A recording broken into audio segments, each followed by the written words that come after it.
عبد الرحمن ابن اشعث، اس کا واقعہ بھی بڑا مشہور ہے.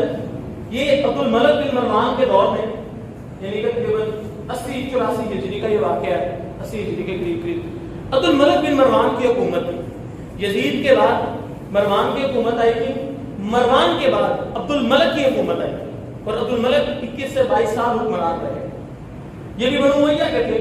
بہرحال عبد الملک جو ہے یہ بہت بڑے محدث بھی تھے. ان کے بارے میں واضح کہا جاتا ہے کہ اگر یہ حکمران نہ بنتا تو بہت بڑا محدث ہوتا، کیونکہ انہوں نے ساری زندگی اپنی خلیفہ بننے سے پہلے مسجد نبوی کے اندر محدثین کے ہاں علم سیکھ کر گزاری. مختصر یہ عبد الملک بن مروان کی حکومت آئی، اور عبد الملک بن مروان کی حکومت کے اندر جب مسلمانوں کی فوج، ترک بادشاہ، یہ ترکی کا علاقہ ہے، اس وقت یہاں پر رتبیل بادشاہ ہوتا تھا، اس کی حکومت تھی. اس کے خلاف مسلمانوں نے چڑھائی کی. ظاہر بات علاقے فتح کرتے کرتے اسلام کا جھنڈا پھیلاتے دور دنیا تک پھیلتے چلے جا رہے تھے. تو جب عرب علاقے سے نکلتے وہ ترکی کے علاقے پہ جب مسلمانوں نے حملہ کیا تو مسلمانوں کے لشکر کو شکست ہوئی. رتبیل بادشاہ بڑا مضبوط تھا، بڑی مضبوط فوج تھی، اس نے مسلمانوں کے لشکر کو شکست دی. مسلمانوں نے دوبارہ منظم ہو کر اس کے اوپر حملہ کیا، پھر شکست ہوئی. تیسری دفعہ بہت بڑی فوج لے کر مسلمان جب سامنے آئے تو لڑتے رتبیل بادشاہ کو شروع میں بڑا نقصان ہوا، لیکن رتبیل بادشاہ ایک چال کے ذریعے نقصان اٹھاتے پیچھے آ گیا. پیچھے آتے آتے پہاڑوں کی وادی کے اندر اس نے مسلمانوں کی فوج کو گھیر لیا. رستہ دیا، فوج پیچھا کرتی کرتی اس کو لگا یہ ہاتھ جا رہا، کرتے کرتے پہاڑوں کے درمیان گر گئے. اب 30,000 فوجی مسلمان وہاں پر جو موجود گر گئے. رتبیل بادشاہ نے سب کو قتل کر دیا. اس طرح مسلمانوں کی فوج کا یہ بہت بڑا نقصان تھا. تو بڑا مضبوط بادشاہ تھا. اب اس کے خلاف یہ مہم کامیاب نہیں ہو پا رہے. اس موقع پر حجاج بن یوسف، اس کی باقی کمیاں بتائیاں ایک طرف ہے، لیکن یہ بہت لڑائی کا شوقین تھا، خلافت کو پھیلانا چاہتا تھا، اور اس کے علاوہ جہاد کا بہت زیادہ شوقین تھا. محمد بن قاسم کا یہ سسر ہے، محمد بن قاسم کا یہ چچا بھی لگتا ہے، سسر بھی لگتا ہے، چچا بھی لگتا ہے. محمد بن قاسم جو سندھ میں فتح کرنے کے لیے آیا تھا اس کو بھی حجاج بن یوسف نہیں بھیجا تھا یہاں پر. بہرحال مختصر یہ بہت بڑا کمانڈر تھا. اس نے حجاج بن یوسف نے پھر ایک لشکر تیار کیا عبد الرحمن بن اشعث کے زیر نگرانی. عبد الرحمن بن محمد بن اشعث، اس کی زیر نگرانی ایک بہت بڑا لشکر تیار کیا، اور اس لشکر کے اندر 1,00,000 سے اوپر فوج تھی. ایک روایت کے مطابق 1,20,000 کی قریب فوج تھی، اور اپنے خزانوں کے منہ کھول دیے. بڑا ہی ان کو مال سے بھی نوازا، سب کچھ دیا. مشہور ہو گیا تھا کہ یہ موروں کا لشکر ہے، کتنا ناز و نام والا اور اتنے نخرے والا لشکر کی کہ ہر ڈیمانڈ پوری ہو رہی ہے، اتنی سہولتیں دی جا رہی ہیں. یہ ایک بہت بڑا لشکر تیار کر کے عبد الرحمن بن محمد بن اشعث کی زیر نگرانی اس کو بادشاہ رتبیل کے خلاف جنگ کے لیے بھیج دیا. اور حجاج بن یوسف نے اپنے علاقے کے بصرہ اور کوفہ کے چنے ہوئے کمانڈر، صحیح جنگجو لوگ جو بہت اچھی جنگ کرنا جانتے تھے، بڑی اچھی تلوار چلانا جانتے تھے، بڑے بڑے مشہور چنے ہوئے کمانڈر اور چنے ہوئے فوجی اس لشکر کے اندر شامل کیے کہ جا کے بادشاہ رتبیل کو شکست دے کر آنا. اور یہ سب کچھ ناز و نام نخرے اٹھانے کے بعد حجاج بن یوسف نے ان کو حکم دیا کہ اس وقت تک واپس نہ آنا جب تک تم بادشاہ رتبیل کو مکمل طور پر شکست نہ دے لو. بہرحال یہ لشکر چلا، چلتے چلتے ترک بادشاہ کے خلاف برسر بیکار ہوا. اس نے ترک بادشاہ کو شکست دینا شروع کی. اب ترک بہت بڑا علاقہ تھا، شکست دیتے دیتے دیتے دیتے کافی علاقہ انہوں نے فتح کر دیا. بہت بڑا ملک کا آدھے سے زیادہ ملک انہوں نے فتح کر دیا. فتح کرنے کے بعد اب موسم سرما شروع ہو گیا. اب جو لوگ ترک علاقے کو جانتے ہیں انہیں پتا ہے کہ موسم سرما وہاں پہ بڑا سخت ہوتا ہے، برف باری ہوتی ہے، بڑی ٹھنڈ ہوتی ہے. اب ظاہر بات ہے اس فوج کے اندر عرب فوجی بہت زیادہ تھے، اور عرب علاقہ اتنا زیادہ ٹھنڈ نہیں ہوتا کہ وہاں پہ اتنی زیادہ برف باری ہو. تو ایسے لوگوں کو سردی کا مقابلہ کرنا مشکل ہے، کیونکہ وہ لوگ گرمیوں کا تو مقابلہ کر سکتے ہیں لیکن سردی کا مقابلہ کرنا ایسے لوگوں کے لیے مشکل ہے. جیسے جو لوگ ٹھنڈے علاقوں میں رہتے ہیں وہ مئی جون میں گرمی میں ذرا ان کو یہاں پر لاہور میں رکھ کے دکھاؤ لاکھوں بتا جاتا ہے، جبکہ ہم لوگ رہ رہے ہیں ہمیں محسوس نہیں ہوتا ہے کیونکہ ہمیں آتی ہے یہاں. بہرحال فتح کرتے کرتے جب عبد الرحمن بن محمد بن اشعث سرما کے موسم سے پہلے آدھے سے زیادہ ملک فتح کر چکا، تو اب موسم سرما شروع ہو گیا تو مجاہدین غریب بات ہے مشکل پیش آنے لگی. تو عبد الرحمن بن اشعث نے اپنے بڑے بڑے کمانڈروں کو بٹھایا اور اپنی مجلس شورا سے مشورہ کر کے ایک خط لکھا حجاج بن یوسف کو کہ آپ ہمیں 1 سال کے، یہ موسم سرما کا جو 1 سال یہ وقت ہے، یہ 5-6 ماہ ہمیں نا ریسٹ کرنے کا موقع دیں. اس دوران ہم نے جو علاقے فتح کیے ہیں ان کا انتظام و انصراف بہتر کرتے ہیں، ان کے انتظام کو مضبوط کرتے ہیں، اور اس دوران ہمارے جو فوجی جو پچھلے کئی مہینوں سے جنگ کرتے چلے آ رہے ہیں ان کو ذرا ریسٹ کرنے کا بھی موقع مل جائے گا. پھر تازہ دم ہو کر ہم موسم سرما کے بعد دوبارہ رتبیل بادشاہ کے خلاف جنگ شروع کریں گے اور انشاءاللہ اس کو مکمل طور پر فتح کر دیں گے. اب یہ خط عبد الرحمن بن اشعث نے ابن اشعث نے سالوں میں حجاج کو لکھا.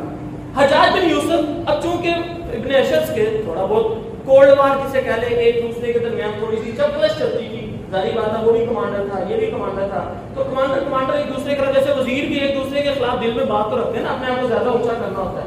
حجاج بن یوسف کو بہرحال موقع مل گیا، اس نے فوراً خط کے جواب میں بڑے سخت الفاظ لکھے کہ تم لوگ ڈر گئے ہو، تم یہ ہو گیا، تمہیں وہ ہو گیا، تم فلاں ہو گیا، بزدل ہو گئے ہو، سست ہو گئے ہو.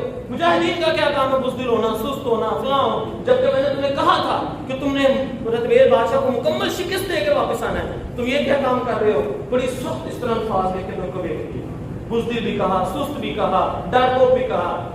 جب یہ خط حجاج بن یوسف کے ایلچی تھا وہ لے کر جب پہنچا عبد الرحمن بن اشعث کے پاس، ابن اشعث نے یہ خط اپنے کمانڈروں کو اکٹھا کیا اور ان کے سامنے پڑھا اور کہنے لگا کہ دیکھو تمہارے مشورے سے میں نے یہ خط لکھا تھا، آگے سے یہ جواب آیا ہے.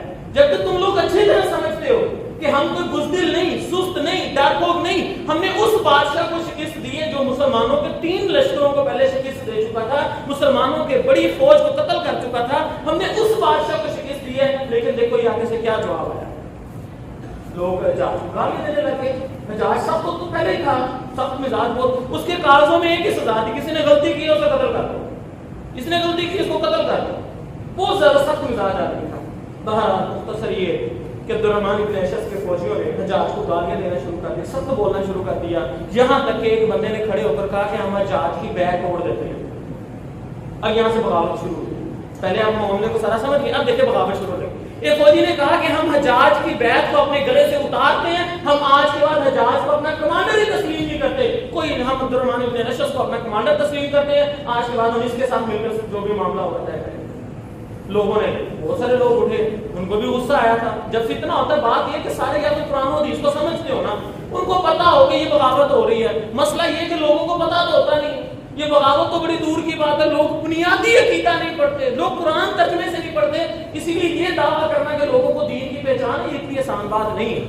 بہرحال لوگوں نے عبد الرحمن بن اشعث کے ہاتھ میں بیعت کر دی. اب بغاوت شروع ہو گئی.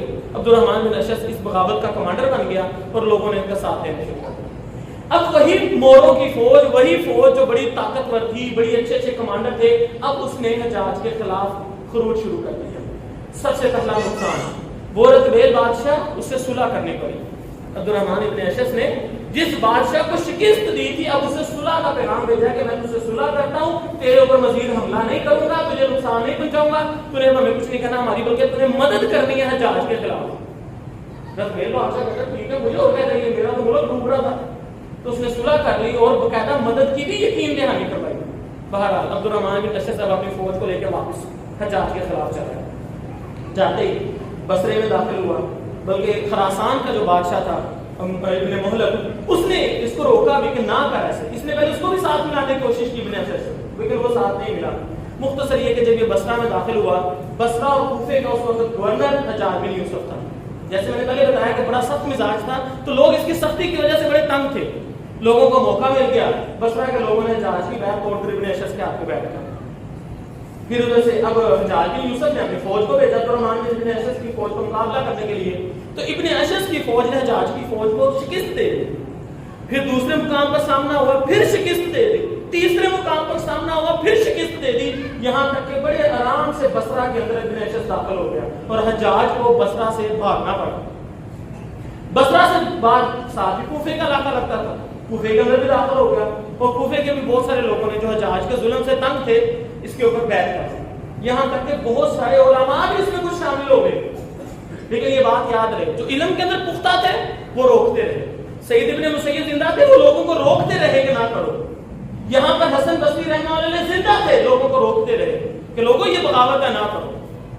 لوگ آگے سے کہتے تھے حجاج بڑا ظالم ہے، ظالم بادشاہ، اس کے خلاف بولنا چاہیے، یہ ہے وہ ہے.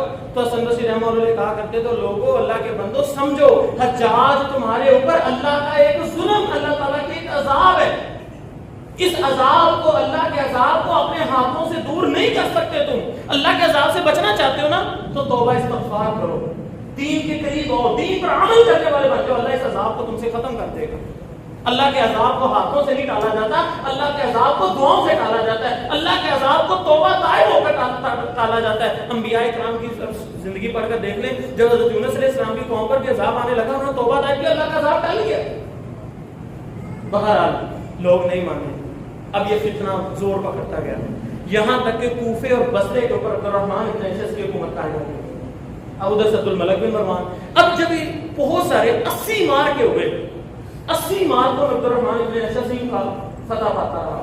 یہاں تک کہ عبد الرحمن ابن اشعث اتنا مضبوط ہو گیا، جب علماء اس کے ساتھ اور قرآن کرام اس کے ساتھ ملے جو حجاج سے تنگ تھے، تو یہاں تک کہ اس وقت عبد الملک بن مروان کے خلاف لوگوں نے بغاوت کر دی کہ اصل میں تو حجاج کا بادشاہ تو عبد الملک بن مروان ہے نا، عبد الملک بن مروان کی حکومت کو نہیں مانتے، اس کی بیعت بھی اپنے گلے سے اتارتے ہیں، آج کے بعد ہمارا حکمران عبد الرحمن ابن اشعث ہوگا.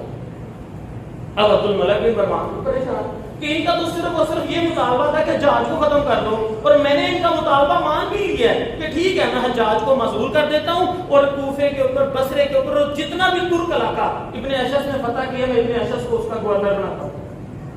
لیکن ابن اشعث کے کمانڈروں نے کہا تو طاقتور ہو گیا، تیرے پاس اتنی فوج ہے، تو اس میں بس نہ کر، تو اب حکومت لے، عبد الملک بن مروان کو ختم کر دے خلافت کو. بہرحال مختصر یہ کہ انہوں نے اعلان کیا کہ نہیں، ہم تو عبد الملک کو بھی نہیں مانتے، خلیفہ کو بھی نہیں مانتے، بادشاہ کو بھی نہیں مانتے، ختم. اب عبد الملک بن مروان کے خلاف اب عبد الملک نے بھی پوری کوشش کی، فوج تیار کر کر کے بھیجتا رہا. تقریباً پورے 2 مہینے تک، 1.5 سے 2 مہینے تک یہ جنگیں جاری رہی، آپس میں لڑائیں. حجاج بن یوسف کئی تھا کہ بس ہار جاتا اور ان کا لشکر اس پر غالب آ جاتا کہ ایک دن حجاج بن یوسف بڑے سوچ و بچار کے ساتھ کہ میں کس طرح ان پر حملہ کروں گے ختم ہو جائے. حجاج بن یوسف اس نتیجے پر پہنچا کہ اس کے لشکر کے اندر وہ جو ایک بٹالین علماء کرام اور قرۂ کرام کی ہے نا، وہ بڑی مضبوط ہے، وہ لوگوں کو جنگ میں ابھارتے ہیں. اگر میں نے کسی طرح علماء قرۂ کرام کو ختم کر دیا نا، تو پھر یہ لشکر تتر بتر ہو جائے گا. اگلے دن حجاج بن یوسف نے اپنی بہترین کمانڈر چن کر اس بٹالین کے اوپر حملہ کروایا جس کے اندر علماء اور قرآن کرام موجود تھے. جیسے ہی وہ بٹالین ہاری، وہ علماء وہ قرآن کرام، وہ جو فوج کے ایک گروہ ہوتے تھے نا، دائیں سائڈ پہ لشکر، بائیں سائڈ پہ لشکر، لشکروں کے گروہ بنے ہوتے تھے. جیسے ہی وہ علماء والی بٹالین جنگ ہاری، عبد الرحمن ابن اشعث کی فوج تتر بتر ہونا شروع ہو گئی. وہ ڈر گئے، ان کو لگا ہم جنگ ہار گئے ہیں، اور وہ جنگ جو جیتتے جیتے وہ ہارنے لگے، فوج ساری تتر بتر ہو گئی. اب حجاج بن یوسف نے کہا کہ ابن اشعث کو لازمی پکڑو. ابن اشعث بصرہ سے بھاگا، کوفہ سے نکلتے ہوئے خراسان سے نکلتا ہوا رتبیل بادشاہ کے پاس چلا گیا. وہی بادشاہ جس کے خلاف اس نے حکومت کی توڑی تھی، اس سے علاقے فتح کیے تھے، اب اسی کے پاس جا کر بھیک مانگ رہے کہ مجھے پناہ دے دو. رتبیل بادشاہ نے بہرحال صلح چونکہ کی ہوئی تھی، اس کو پناہ دے دی.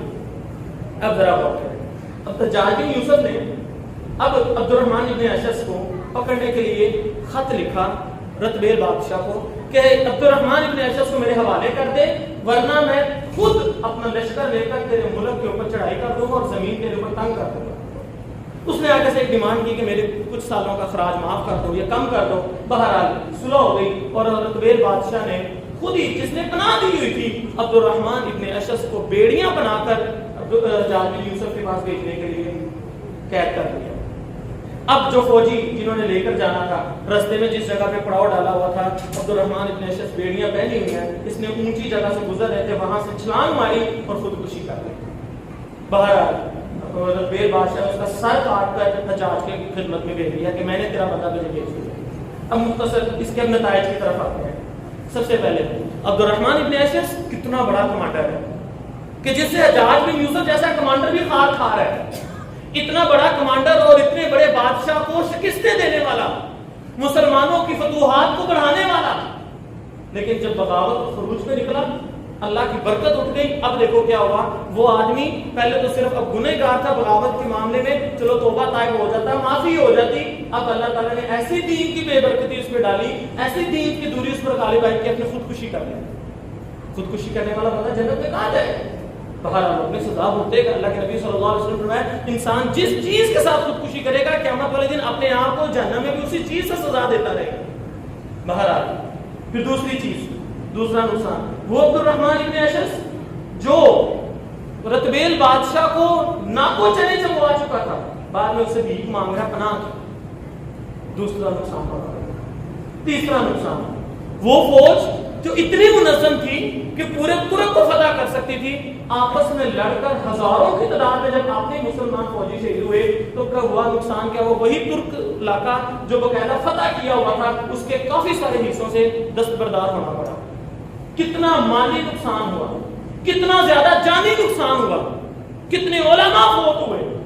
امام شافعی رحمہ اللہ علیہ جس کا جہاد کے ساتھ بڑے اچھے تعلقات تھے, یہ بھی اس بغاوت میں شامل ہو گیا تھا. تو عبد الرحمن ابن اشعث کے ساتھ جب امام شافعی بھی ساتھ تھے, تو جب بعد میں جاج نے ان کو پکڑ لیا تو کہا کہ ہاں بتاؤ کیا تم نے پایا؟ کہا ہم غلط تھے.